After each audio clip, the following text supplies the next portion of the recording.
എല്ലാവർക്കും നമസ്കാരം. ഇന്ന് നമ്മൾ വന്നിരിക്കുന്നത് നല്ല ടേസ്റ്റി ആയിട്ടുള്ളൊരു മുട്ട ഓംലെറ്റിൻ്റെ റെസിപ്പി ആയിട്ടാണ്. മുട്ട ഓംലെറ്റ് അല്ലാന്നുണ്ടെങ്കിൽ മുട്ട പൊരിച്ചത്, മുട്ട വറുത്തത് എന്നൊക്കെ പറയുന്ന വളരെ സിമ്പിളായിട്ടുള്ളൊരു ബേസിക് റെസിപ്പിയാണ്.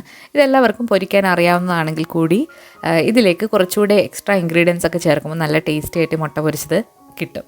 അതുപോലെ നമ്മൾ കുക്കിംഗ് ഒക്കെ സ്റ്റാർട്ട് ചെയ്തവർക്ക് വേണ്ടിയിട്ട് ബേസിക് കുക്കിംഗ് സീരീസ് സ്റ്റാർട്ട് ചെയ്തിട്ടുണ്ട്. ചായയും കാപ്പിയും നമ്മൾ ഓൾറെഡി അപ്ലോഡ് ചെയ്തിട്ടുണ്ട്. ചായയും കാപ്പിയും കഴിഞ്ഞാൽ പിന്നെ നമ്മൾ ട്രൈ ചെയ്ത് നോക്കുന്ന ഒന്നാണ് മുട്ട ഓംലെറ്റ്. അപ്പോൾ നമ്മളിവിടെ ഓംലെറ്റ് ഉണ്ടാക്കാൻ വേണ്ടിയിട്ട് 2 മുട്ടയാണ് എടുത്തിരിക്കുന്നത്. 2 പേർക്കുള്ള അളവിലാണ് ചെയ്തിരിക്കുന്നത്. ഈ മുട്ട ഫ്രിഡ്ജിൽ നിന്ന് ഡയറക്റ്റ് എടുത്ത മുട്ടയല്ല, ഒന്ന് നോർമൽ ആക്കിയതിന് ശേഷമാണ് നമ്മൾ മുട്ട നന്നായിട്ട് ബീറ്റ് ചെയ്യേണ്ടത്. മുട്ടയിലേക്ക് നമ്മൾ കുറച്ച് മഞ്ഞൾപ്പൊടി ചേർക്കാം. ഒരു 1/4 ടീസ്പൂൺ, അതിനെക്കാട്ടിലും കുറവ് മതി മഞ്ഞൾപ്പൊടി ചേർക്കുമ്പോൾ മുട്ടയ്ക്ക് നല്ലൊരു കളറും നല്ലൊരു രുചിയും കിട്ടും. ഇതിലേക്ക് ഇനി കുറച്ച് ഉപ്പും കൂടി ചേർത്ത് കൊടുക്കുക. ഉപ്പ് ചേർക്കുമ്പോൾ ഒരുപാട് കൂടരുത്, കാരണം മുട്ടയിലൊക്കെ കുറച്ച് ഉപ്പ് മതിയാകും. മഞ്ഞൾപ്പൊടി ചേർക്കുന്നതുകൊണ്ട് തന്നെ നമ്മളിതിലേക്ക് ഒരു നുള്ളു കുരുമുളക് പൊടിയും കൂടെ ചേർക്കുന്നുണ്ട്. മഞ്ഞളും കുരുമുളകും കൂടെ ചേർന്നാലേ നമ്മുടെ ശരീരത്തിലേക്ക് അതിൻ്റെ ഗുണങ്ങളൊക്കെ കിട്ടുള്ളൂ. ഇതിലേക്ക് 1 ടേബിൾ സ്പൂൺ പാലാണ് ചേർക്കുന്നത്, പച്ചപ്പാൽ. പാല് ചേർക്കുമ്പോൾ നമ്മുടെ മുട്ട നല്ല ഫ്ലഫി ആയിട്ടും നല്ല സോഫ്റ്റ് ആയിട്ടും കിട്ടാൻ വേണ്ടിയിട്ടാണ് പാല് ചേർക്കുന്നത്. പാല് ഇല്ലാന്നുണ്ടെങ്കിൽ നിങ്ങൾക്ക് പകരം 1 ടേബിൾ സ്പൂൺ വെള്ളം ചേർത്താലും മതി. നന്നായിട്ട് തന്നെ ബീറ്റ് ചെയ്ത് എടുക്കാം. ഇനി നമ്മളിതിലേക്ക് ഒരു സവാള പൊടിയായിട്ട് അരിഞ്ഞതാണ്. ഒരു മീഡിയം സൈസിലുള്ള സവാളയാണ്. സവാള ചിലർക്ക് കൂടുതൽ ഇടുന്നതാണ് ഇഷ്ടം മുട്ട പൊരിക്കുമ്പോൾ. അപ്പോൾ അത് നിങ്ങളുടെ ഇഷ്ടത്തിനനുസരിച്ചിട്ട് എടുക്കാം. പിന്നെ ഇതിലേക്ക് 2 പച്ചമുളക് പൊടിയായിട്ട് അരിഞ്ഞതും, പിന്നെ കുറച്ച് കറിവേപ്പില ഇഷ്ടമുള്ളവർക്ക് ചേർക്കാം, അല്ലാത്തവർക്ക് ചേർക്കണമെന്നില്ല. ഇതിലേക്ക് വേണമെന്നുണ്ടെങ്കിൽ ഒരു ചെറിയ കഷ്ണം ഇഞ്ചി പൊടിയായിട്ട് അരിഞ്ഞതും ചേർക്കാം. ഞാനിവിടെ ചേർക്കുന്നില്ല.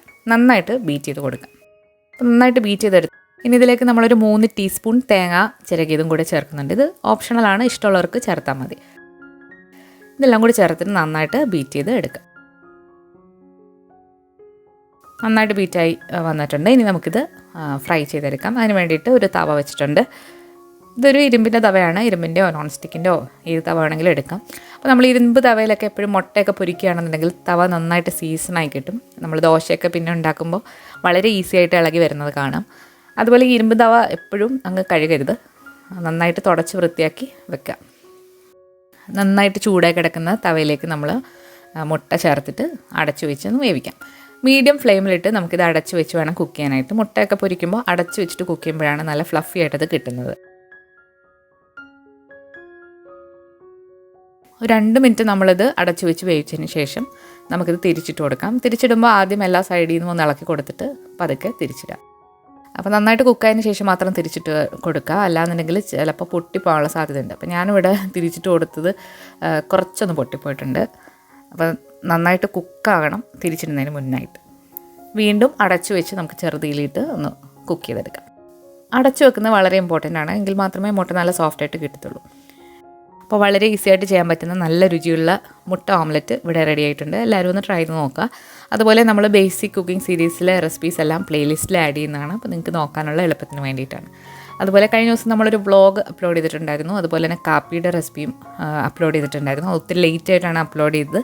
ഇതുവരെ കണ്ടു നോക്കാത്തവരാണെങ്കിൽ അതുകൂടെ ഒന്ന് കണ്ടു നോക്കാം. പുതിയ റെസിപ്പി വീഡിയോകളുമായിട്ട് നമുക്ക് വീണ്ടും കാണാം. താങ്ക്